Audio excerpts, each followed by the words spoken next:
I should do something useful with my life. Summer break is basically code for when you're not formally in school, but there's an unspoken expectation that you do something useful for your life to be more competitive in college or a job. It's summer, almost. Yay! It's right around the corner.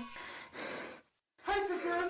And while you guys should take a well-deserved break, go on your vacays, bum around, etc., society has deemed that summers are another important opportunity to pad your resume, get ahead in school, and self-improve. The kid who does something extra useful is naturally gonna have a leg up on someone who didn't. I don't make the rules. But hey, at least you even get a summer break, unlike me who's a full-time employee.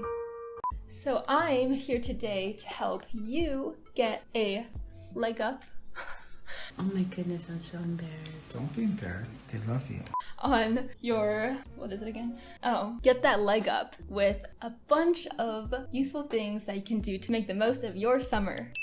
Without further ado, let's go. So I'm gonna start with the more obvious ones and then go down from there. Get a job. You can get an internship in an area that you are interested in studying, or in a company or discipline that you might be interested to get a job later in. Of course, you know, valuable experience, and then you have an opportunity to network, to get mentorship. The sooner you have greater variety of experiences, the more you can narrow down what you actually want to do. Because as much as people say you have flexibility to pick around and we're still young, once you pick a major and stuff, it's not that easy to switch with a job. It's just better to get it right as early as possible. You can just simply even get work experience from a minimum wage job. Like you can be a waiter, a salesperson. These are rather underestimated, and I think there's a bit of a stigma when it comes to saying like minimum wage jobs. You can gain amazing experience and character skills from these jobs, because I think these people who work in service are kind of overlooked and underrated, because it actually takes a lot to smile and be nice to people and have patience with like perhaps like really angry customers. For example, at Costco, when you walk by those people who are like, oh, do you have Spectrum Internet? Like that's tough being rejected day in and day out. So I think that's very valuable as well. Volunteer shows that, you know, you're a community citizen. That's not right. Because we have so many hours in a day, by using that time to help other people, you're really showing something about yourself. Depending on what that volunteer activity is, you're showing more of your personality too. So pad that college application, because they love to see that volunteer experience. With all of these though, make sure you're enjoying them at the same time, and you'll find, especially in volunteering, that you have more fulfillment in your day-to-day activities. Oftentimes people ask me, oh, how do I get ahead in math? I'm like not in this math class that you're in this grade and I feel behind. Well, summer is a great time to make up for that by taking a summer class. There are lots of online programs like Coursera, Udemy, these other platforms outside of your school for you to earn a certificate, and also you could use them as opportunities to test out of a certain class when the school year starts. It shows that you have that academic readiness to take on whatever college program you want to go to. This also helps keep your brain fresh and still thinking about learning, because learning is an ongoing process, and just like exercise, like if you take a break for 2-3 months, your muscles are going to be weaker. Do a summer program. You guys might remember that in my How I Got into Caltech video, I talked about this program Promise a ton. Promise. I talked about Promise. Who would have thought? Not me.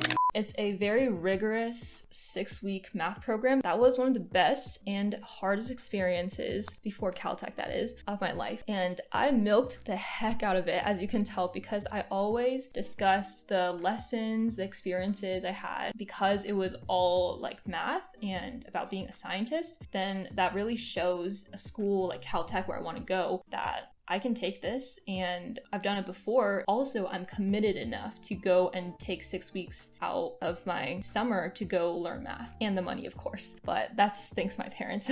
But yeah, do a summer program, show your passion, and also you'll meet incredible friends. The people I met at my summer programs, we're still friends till now, and our group chat is called family. Like, that's so cute. It was just so fun. So don't think of all these productive things as like not fun, because they are great great time too. Yes, we all want to go to Hawaii and Cancun and other paradisey places, but you can go on a trip and make it productive if you go on an educational trip. So this means you can go to Europe, for example, and there's a ton of culture there with the museums and stuff, and especially if you're looking to study history or something liberal arts related in college, then that's a perfect opportunity to write about that experience in your college essay. Why you got immersed in the culture, what you learned, how it relates to what you want to do. And someplace like Korea, for example, it's advanced in technology. So for example, the Samsung Delight Museum is a really fascinating place with a bunch of different technologies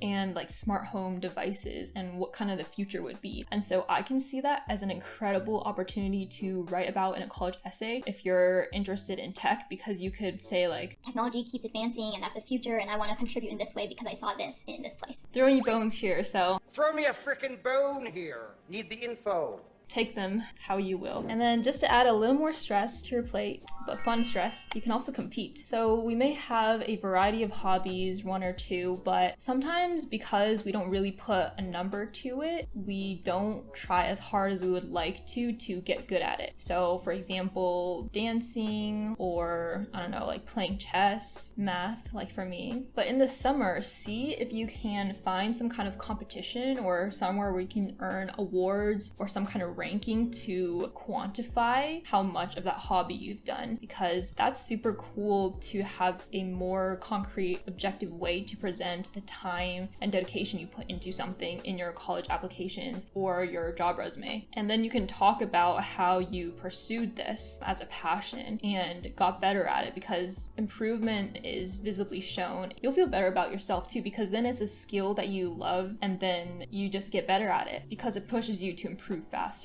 Keep in mind though, to not let this turn toxic and kill your passion by decreasing your intrinsic passion, interest in that hobby.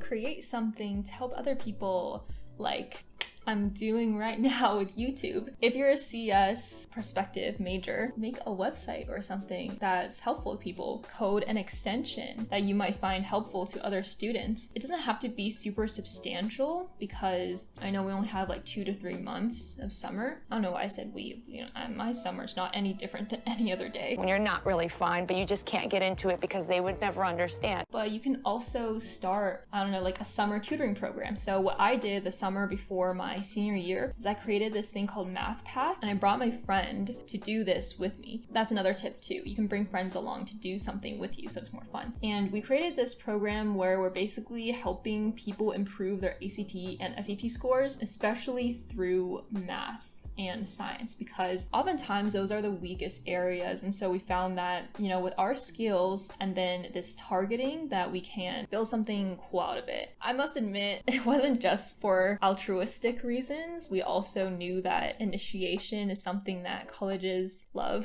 Who can say how much of anything we do is because of external motivation? This one is not so much producing as it is preparing. We might be dying a lot throughout the year, especially senior year when you're doing those college applications. You can, especially if you're a senior, be setting up all your applications and essays, but also for everyone, know what kind of classes you're going to take, what's going to be hard, and see if you can study up on it early, and just be aware of all the kinds of concepts you would cover and that are important. And as long as you're doing it in an effective way, then it's really going to pay off, and you're going to thank yourself for the time you saved throughout the school year, because then you have time for your extracurriculars and other things like that. This summer before I started at Caltech, I watched every single Caltech physics video on YouTube. And I think there's a lot on there. They're pretty interesting, but they're also like not the easiest things to digest sometimes. And I just did that because I was so scared for the academics, and I thought I was going to be behind everyone in physics. Basically, it shows that you can be proactive about something, and that whether it pays off or not, just know that it actually is,